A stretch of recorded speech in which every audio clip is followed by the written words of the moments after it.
Ako di ay si Melodina Garenganaw. Ako di ay si Cherry Bayubay sa pagkadalaga niya. Karon Martina, sa diyan namin yun ako. Ako di ay si Severina Arellano. O kini akong akong istorya.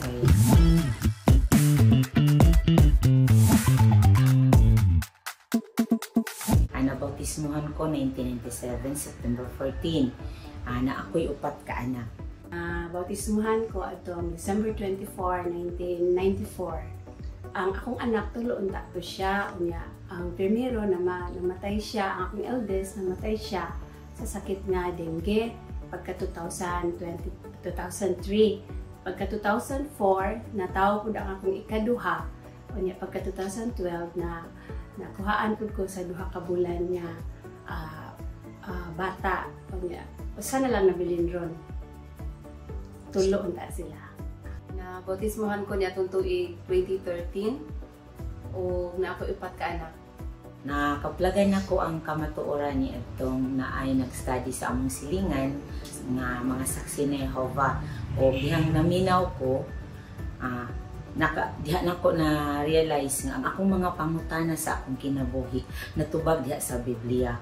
Mao tong higayon na nga naghangyo ko sa akong bana nga mag-study ko uban ang mga saksi ni Jehovah. Dili mo sugod sa first ang akong bana. Pero dihang na-ospital siya nga wala siya laing bisita niya kung ang mga saksi ni Jehovah ra, diya siya nakadesisyon. Nisugod siya nga mag-study lang ko. Nakaplagan ako ang kamatuoran kay mga 1980 akong mama. Gi-studyhan siya sa Osaka SP nga na-assign sa Marawi City. Nag-study ako mama kanang basahan niya og libro nga may book of Bible story katong Yellow. Anya sa Marawi lisod ang pagsangyaw dito tungod kay lahi sila, murag masuko sila pero makasangyaw sila dito sa kuadra kanang Christian area sa may Mesyo Marawi. Unya ang kingdom sa dito man kay ang balera pud sa SP sa igsuon nga nag-study sa akong mama.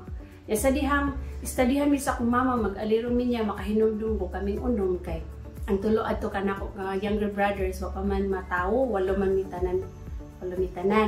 Unya kanang nahingang hami sa mga stories kay wala pa mi kahibalo anak kay ang nadak-an man gyud namo kay ang sa Marawi mami maranaw gyud nga mga tradisyon ang kustumbre. Wala ko kadungog anak. Mana nga sa dihang istoryahan mi ni mama nalipay ni. Sa diyan nag-study na akong mama, sige may kuyog-kuyogon sa Kingdom Hall. Pero wala dyan may study pag yun po. Kaya akong mama, bago man siya. Pagka 1981, akong mama nabautismuhan sa Iligan City. After po sa akong graduation, mga 1986, namalhin na Iligan. Kaya nagkagubot naman kayo dito. So dito na ako nag-start. Nagsangyaw na mo, nag-study ko. Pero lisod yun kaayo para nako kay sa Marawi, lahi man ang Christian, wala man ko ma-influence sa kanang Christian bitaw nga mga kuan. Kaya sa Christian man God, sa among purok, na fiesta, na ay disco, na dito ko nabaguhaan po. Kaya sa Marawi, wala man jud na siya. Mga daara man jud sa balay. Muna, nagdagan ang panahon nga nag-eskwela ko, first year college ko nag-study. Pag-graduate na ako 1994, dito ko nabautismuhan. Nakaplagan din ako ang kamatuoran sa dihang nagkauyag ni sa kumba ako nabana karon nga dito po ko nakahibalo nga naa di ay relihiyong saksi ni Jehovah kay saksi ni Jehovah yang inahan og yang duha ka manghod.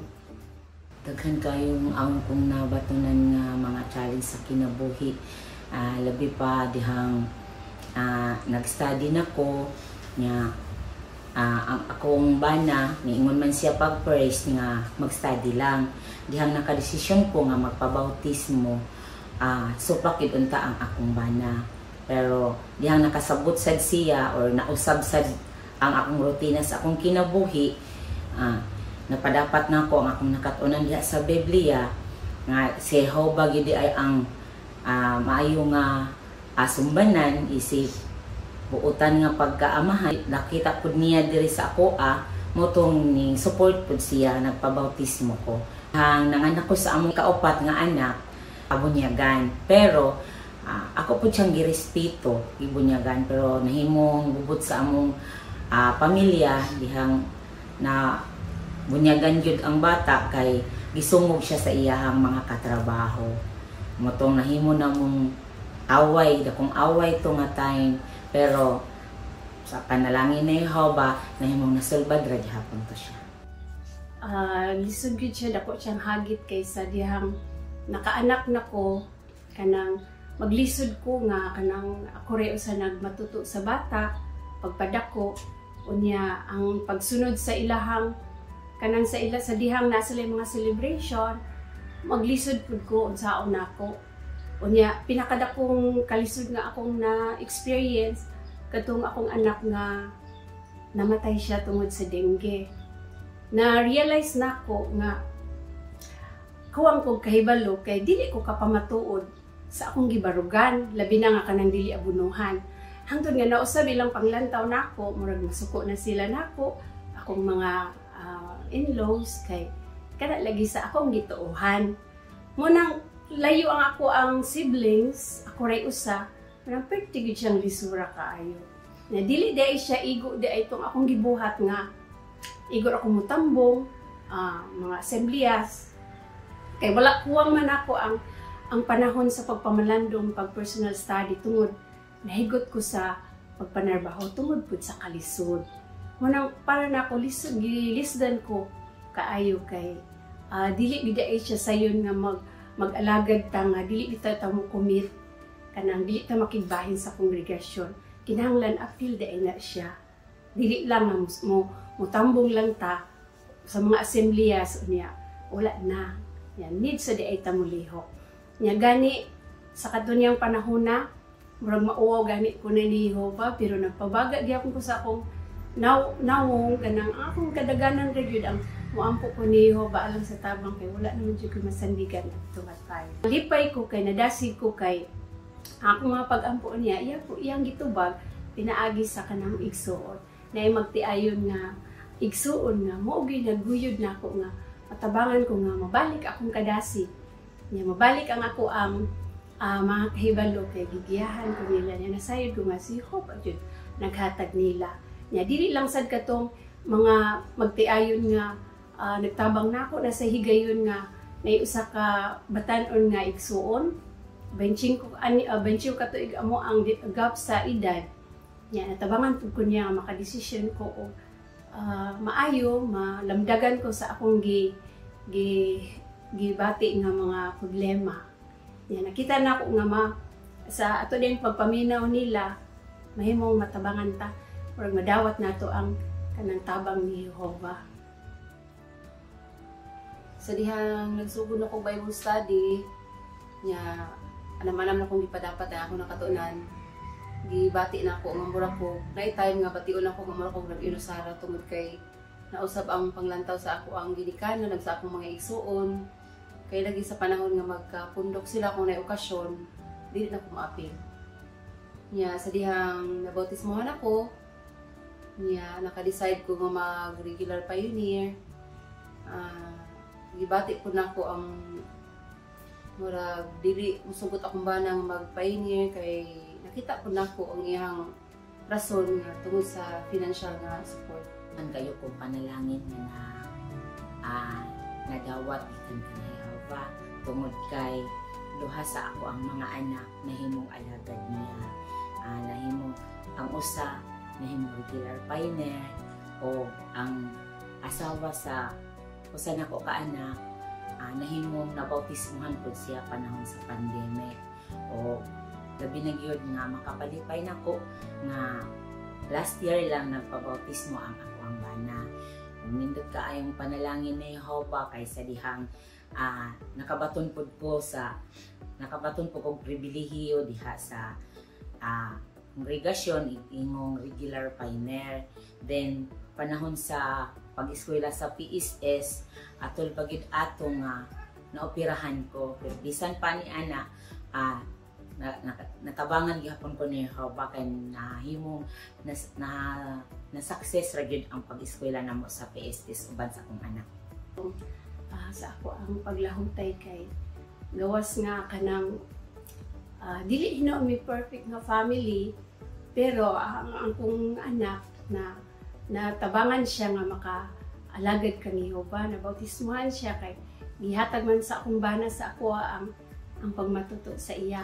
Unya, panalangin gihapon kay dili pa ulahi nga nitong tungkog 50 nakaapas pa ko nga maka-pioneer ko, maka-pribilehiyo ko sa pioneering.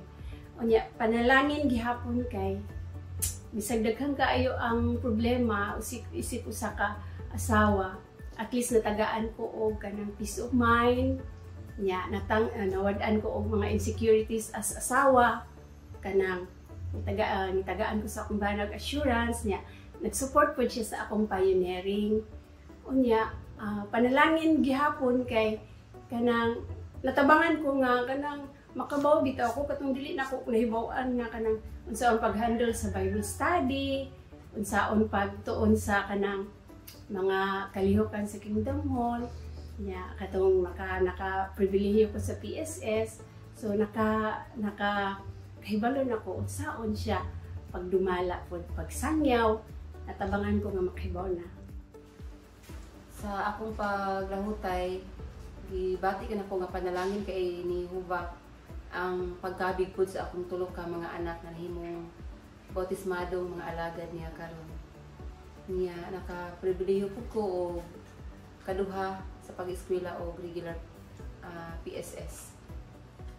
Determinasyon yun nako nga mula hutay bisan pa man aning gubot nga sistema sa kalibutan.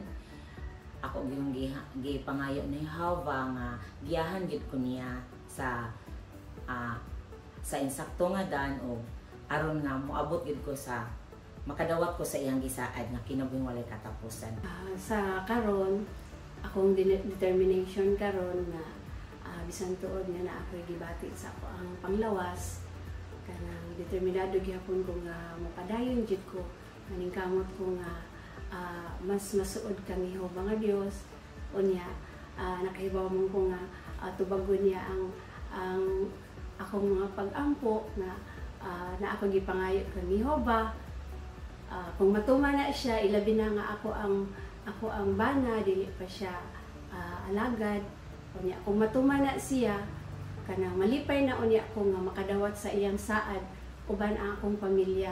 Kay mo naman lang na siya akong gipangayo pod kang Jehova, pero sa pintras nga wala pa siya sa pagkakaroon kay kahibaw mo nga ihatag na niya sa right time sa pagkakaroon, mapinadayunon gyapon ko nga mag-alagad niya nga malipayon o niya magbaton og suod nga relasyon niya mudugang pa og kanang research nga mas para matabangan ko nga mas mulalom akong pagtuon niya o mas mudako ako ang kahibalo bahin sa kamatuoran. O karon kay nakita na ko nga daghan jud kay panalangin si Jehova gihatag sa kuha kung mga pag-ampo ngayong gitubag. Determinado kay ko nga mulahutay sa pag-alagad kang Jehova bisan pa sa mga kalisdanan karon akong gisagubang. Kay nakita na ko nga wala siya makalabaw sa gugma ni Jehova sa dihang iya kong ikabig sa kamatuoran.